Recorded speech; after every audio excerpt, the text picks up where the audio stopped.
The story of Jacob reads like a biblical soap opera.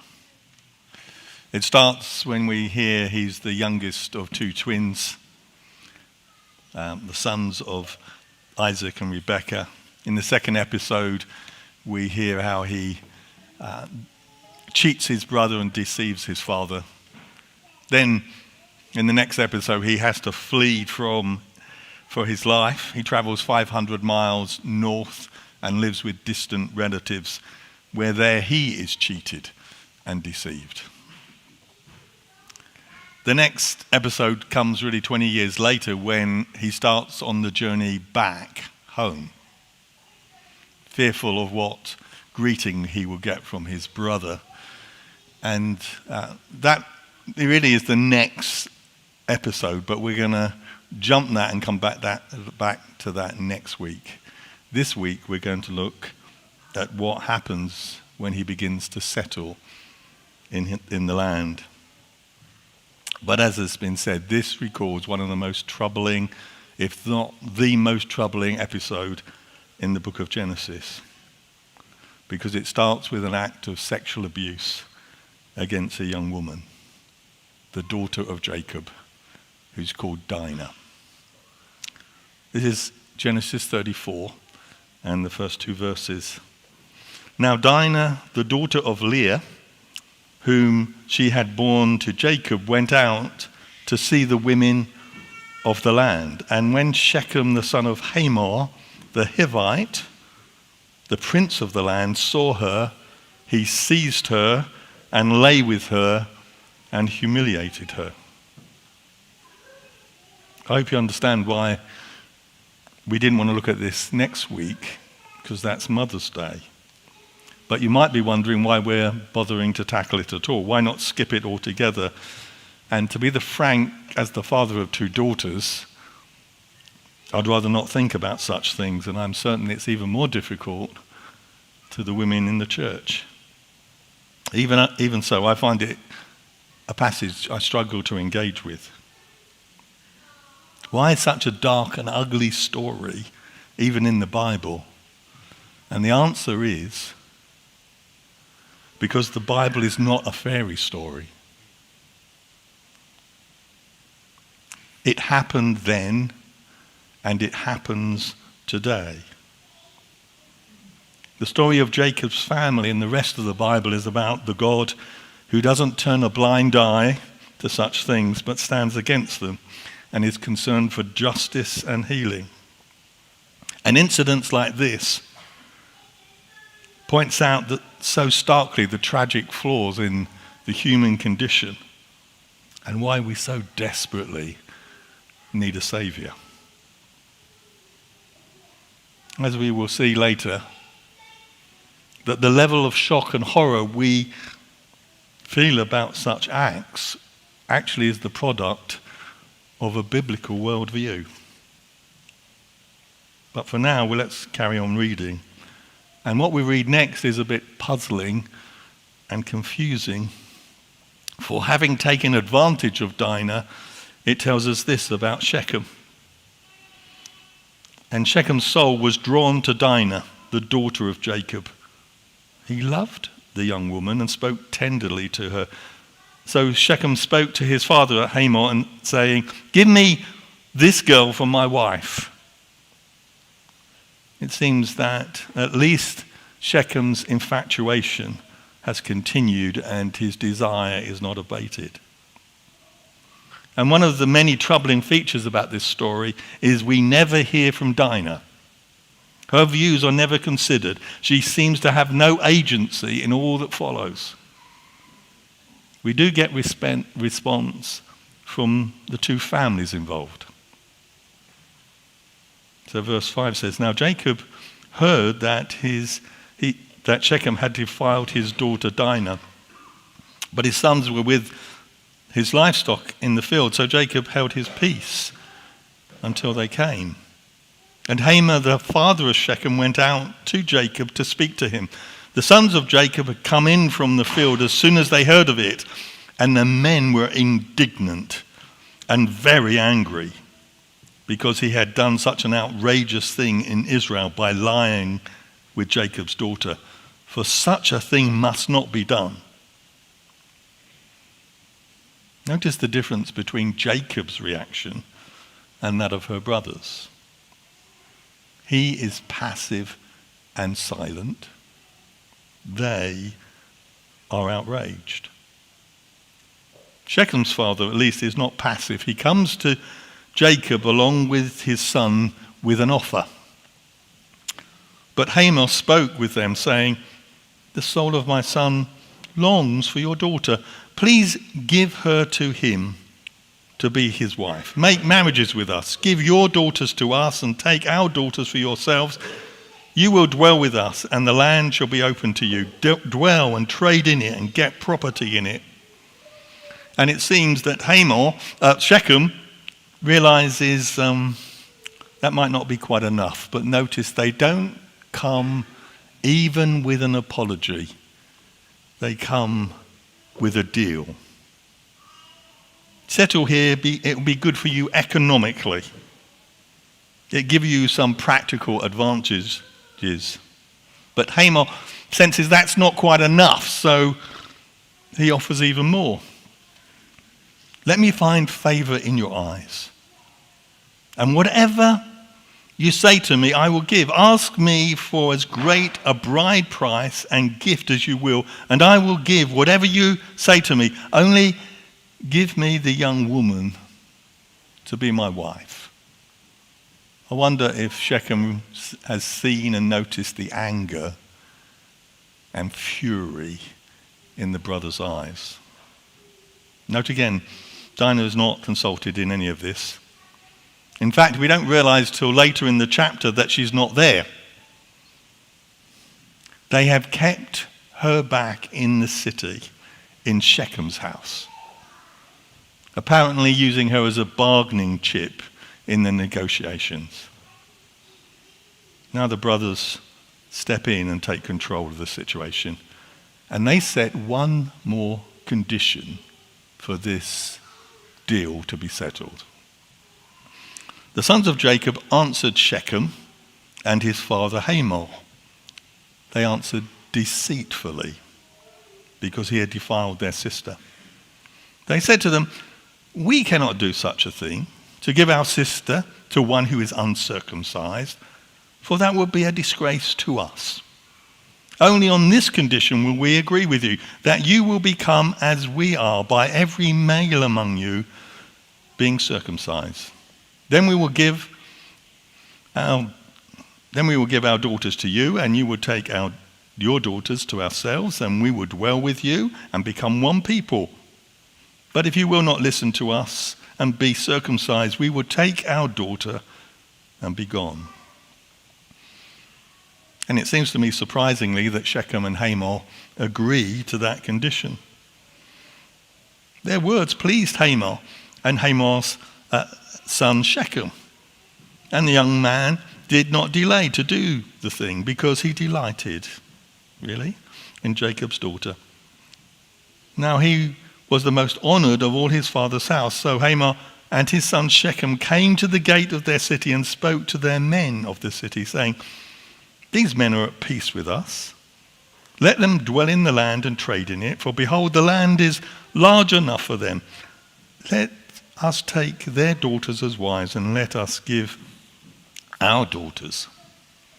Only on this condition will the men agree to dwell with us and become one people, when every male among us is circumcised as they are circumcised. Then will not their livestock, their property, and all their beasts be ours? Only let us agree with them, and they will dwell with us."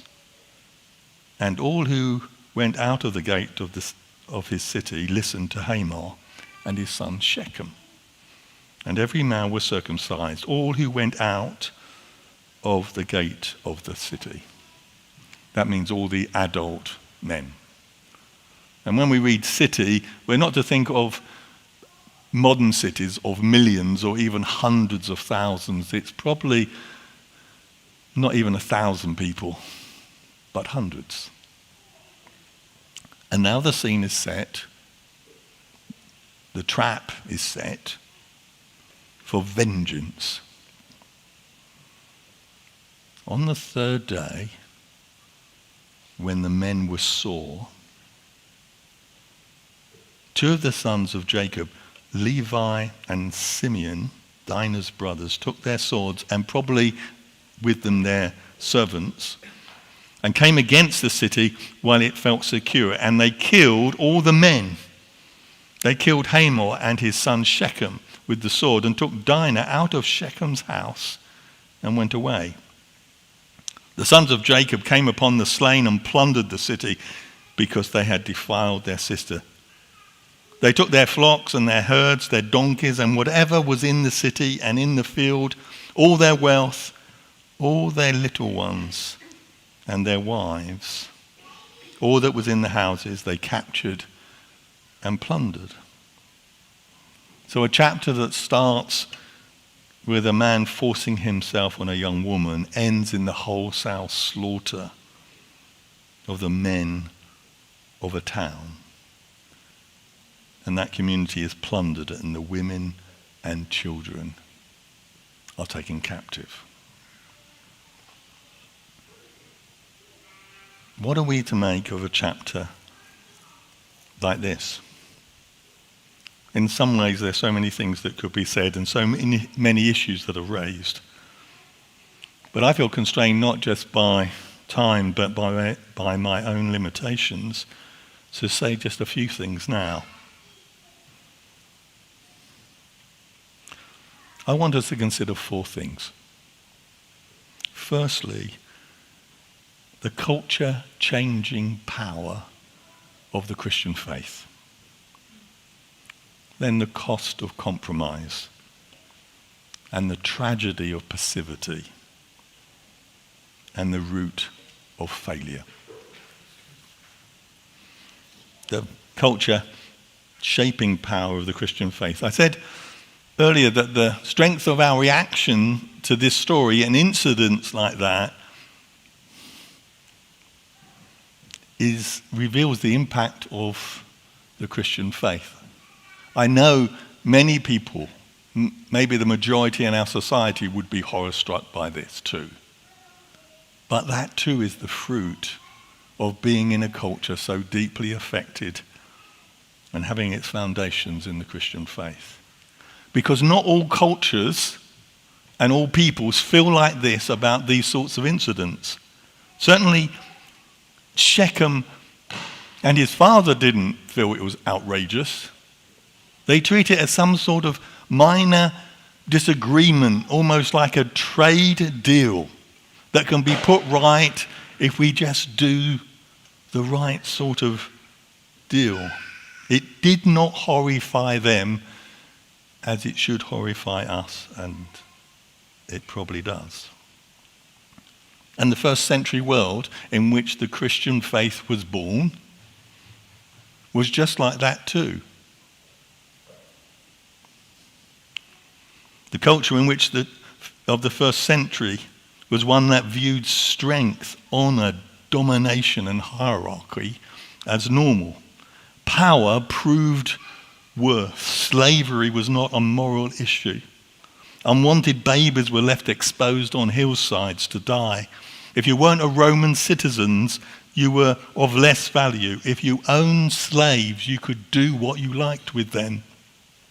And the Jewish and Christian ethic about sex was mocked. That sex was a gift from God, that he gave for a man and a woman to mutually give themselves to each other in an exclusive commitment to deepen that relationship, was odd and weird and restrictive and narrow if you were powerful, if you had status. You could almost do whatever you liked with sex. And the idea that men and women, slave and free, citizens and foreigners, all had intrinsic value, were equal before God, was a concept that had significant implications for that ugly culture And it was Christians that demonstrated that and subverted the ugliness of the Roman world.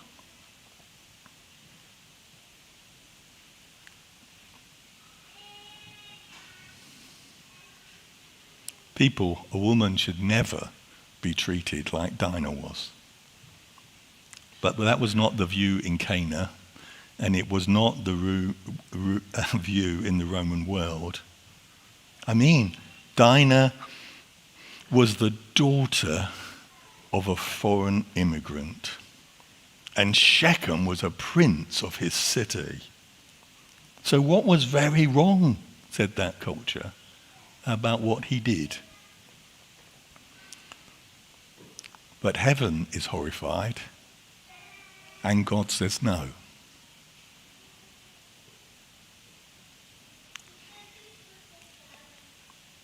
That our culture largely agrees with us on that is because it was built on Christian values. But as our society is losing its Christian moorings, even presidents can joke about sexual abuse with apparent immunity. The Christian faith has the power to shape a culture for good. That's the first point.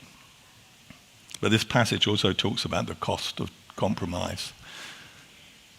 Just before Jacob was about to leave his homeland, what had become his homeland, God meets with him at a place that Jacob will call Bethel. And Jacob promised to God, if you keep me safe and you bring me back here, I will worship you at Bethel. But what happens is when he gets back to the land, he does not go to Bethel. But he settles about 30 miles north of Bethel, close to a Canaanite city, a city with such an ugly culture.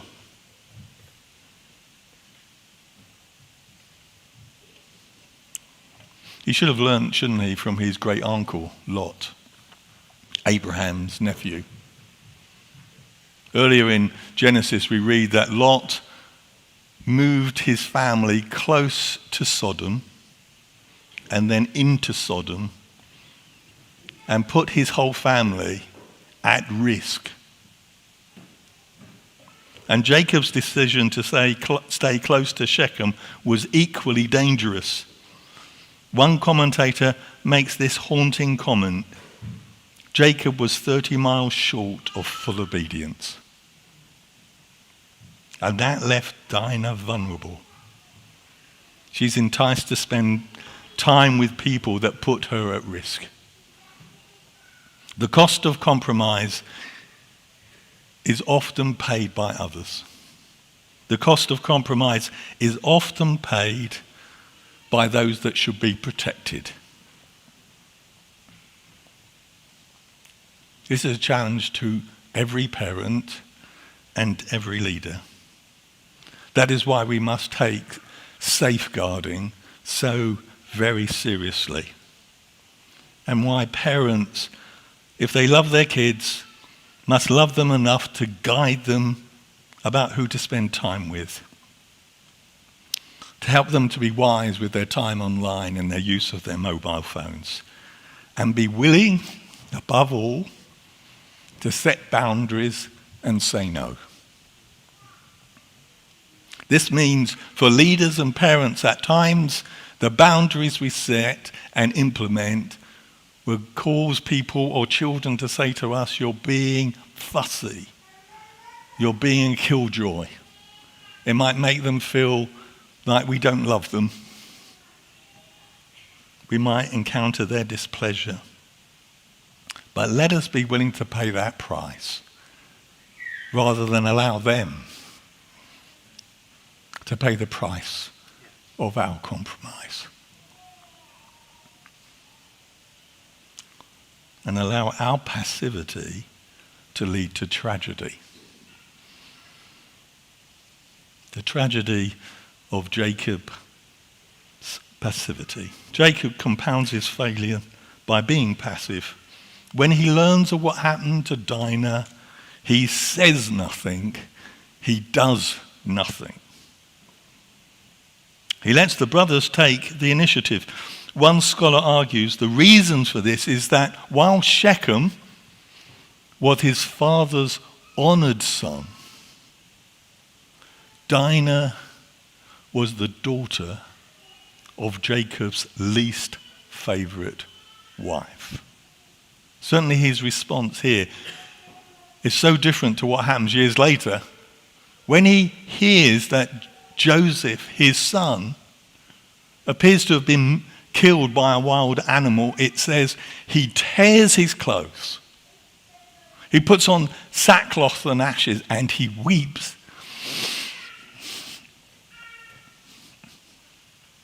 And weeps. But here, he's silent. He remains passive. He says nothing. He does nothing. A passive response to evil allows it to multiply. And what is so very disturbing is the murderous deceit of the men in this passage is the very men God has chosen to bring blessing to the world. And they bring a curse.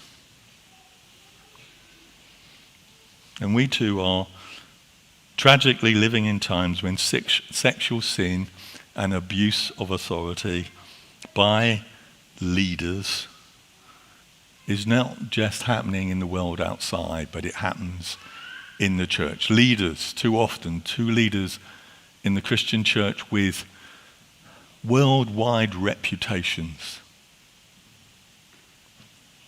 have abused their position, indulged their lusts, misused their power. The responsibility for their failures clearly rests primarily with them, but too often the passivity and compromises of others has contributed to the untold pain and shame that has resulted. And it has brought dishonor to the Lord and shame on the church. People have been like unwise monkeys who have pretended to see nothing and to hear nothing, and so they said nothing. Brothers and sisters, it must not be.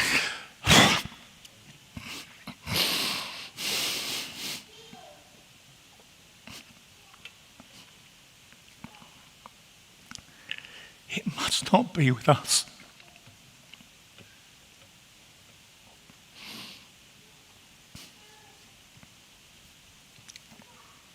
It must not be. It is only in the concluding verses that we hear Jacob's voice and we discover the root of his failure.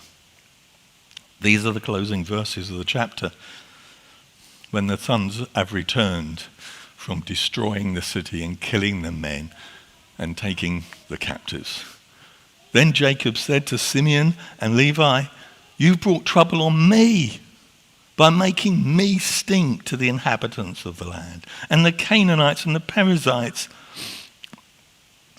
my numbers are few, and if they gather themselves against me and attack me, I will be destroyed, both I and my household." But the brothers said, "Should he treat our sister like a prostitute?" Do you notice how self-centered Jacob is? You brought trouble on me. You attacked me. I might be destroyed. He is more concerned about possible attacks on him than the actual attack on Dinah. His failure has its root in his self-centeredness. The son's actions might have been reckless, but Jacob's lack of action was utter cowardness. It would be too much for him to act or to speak. Let it not be true of us. Let us be true followers of the one who came to this sin-sick world, who left the comfort of his heavenly home to pay the price, who did not compromise, but hung on a cross so the horror of the world might be paid for. And he did it not just so that sins could be forgiven or even for hurts to be healed, but to transform a people who would live without compromise and would have the courage to speak up and speak out. To be those who restore and bring healing, but also to fight for justice, confront evil without falling prey to ungodly vengeance. Brothers and sisters, we must ask the Lord to do this in us, as well as forgive us for our past failures.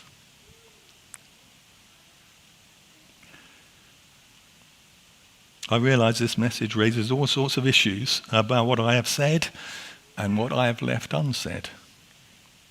It would have raised questions I've not answered, and for some of us deepened the pain that we have carried.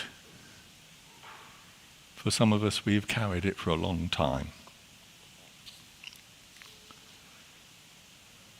I don't have all the answers, and none of us leaders do. But we are willing to talk and help in any way we can. So speak to me or any of the other leaders or a trusted friend. For the Lord is close to the brokenhearted. He wants to help us in the fight against evil and bring healing to those that have suffered such pain. And it's my prayer that we might know the presence of Christ, who can and will strengthen, guide, and comfort us. May the Lord do that, because we lean on him. Amen.